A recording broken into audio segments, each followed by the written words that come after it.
how dry is dry? I don't want to get all deep on you here, but if you ask anyone who grew up in America's Dust Bowl, they will likely point you to a page in the history book that talks about today. Hi, I'm Chris May, host of This Day in Weather History, a podcast from the Weather Network in Canada. It was on May 11th, back in 1934, when a massive storm sent millions of tons of topsoil flying across the country. This day in weather history. Look, full disclosure, I love Ken Burns documentaries.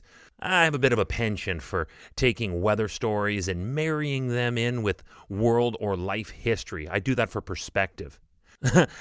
I just don't have any budget for big-time voices or music, so you get what you get. We open our scene with a panoramic scope of the Great Plains from the 1880s. It was rough, and people were literally killing each other for land stakes, and they were also heading headlong into the worst side effect of growing pains for any developing nation, a civil war. But at this time, the land was covered by prairie grass. And because in Canada we have the prairies, we know that this flat, soil-rich land will hold in moisture easily, and that is what will keep most of the soil from blowing away, even during some of the driest periods. But this was no ordinary dry spell in the early 20th century. You see, because of the rapid urban expansion, farmers had plowed under much of the grass to create fields. Makes sense, and that is what it is meant for, until you suddenly and abruptly need to feed a nation fast. And that was the case when the United States entered World War I in 1917.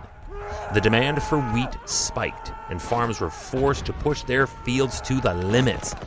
And because we were also at the dawn of the industrial age, we could do this much faster now that the ox and plow had been retired for the tractor. But you know how this species is. I mean, why slow down when you don't need to? Why even stop? And when you now consider that the war effort led to several more automated innovations and machinery, the plowing continued at a breakneck pace even after the war because they now had even cooler toys, thanks to the introduction of the ever more powerful gasoline tractors. So now they could carve up the land so much faster. Did they need this much wheat still? No. No, they did not. As a matter of sad fact, they kept producing so much that when we got into the 1920s, their wheat numbers had increased by 300%. With nowhere to use it, that caused a glut in the market by 1931. And that is when Mother Nature stepped in and said, "Stop. Enough is enough. It ends now." Remember that this day in weather history can be enjoyed a number of ways. Right now, you are listening to the full version of today's story on your favorite podcast provider, but there is also the daily podcast video short. They are shot right here in my podcast recording studio, so you get that perspective, and oftentimes they will include visuals from that day's event, from when it happened, in weather history. So after listening to the full story, go check out the podcast video short on television or online anytime at theweathernetwork.com/weather history. 1931. That year, a severe drought spread across the region. Crops were scorched, they withered, and they died. And as that spread like a virus throughout the entire Great Plains collection of states, wind began to carry dust from the over-plowed and over-grazed lands. The abused land was just simply too weak to recover, and there was no rain, so it was hopeless. Everything went sideways for the country when the number of dust storms doubled in their numbers from 14 in 1932 to 28 in 1933. In 1934, they may have reported fewer storms, but they increased with their intensity. But the worst was still to come. Enter May of 1934.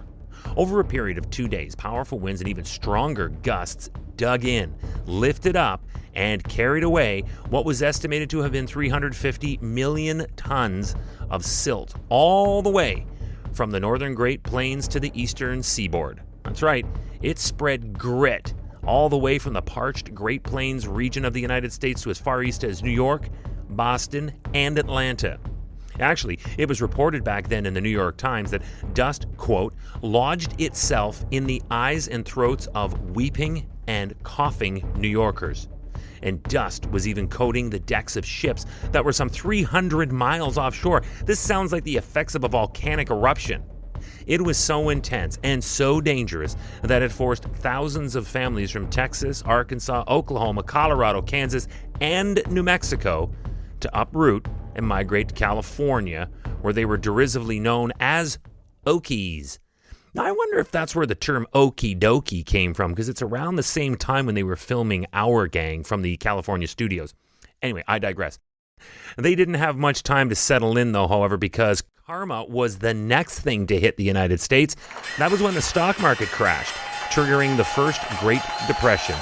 But that is not a story for this podcast, because I only talk about what happens on this day in weather history.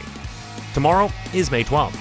Hey, remember when Bugs Bunny would pop his head up at the start of an episode with his bathing gear on and his beach chair in hand, and he'd exclaim, "Miami Beach." And then he'd realize he's not there. Then he'd look at his map and think out loud, "Oh, I must have made a wrong turn at Albuquerque." Tomorrow, he would have popped his head up and seen that he was about to be rocked by a tornado. Thing is, he was exactly where he wanted to be, in Miami. And this rare event is tomorrow on This Day in Weather History with me, your host, Chris May.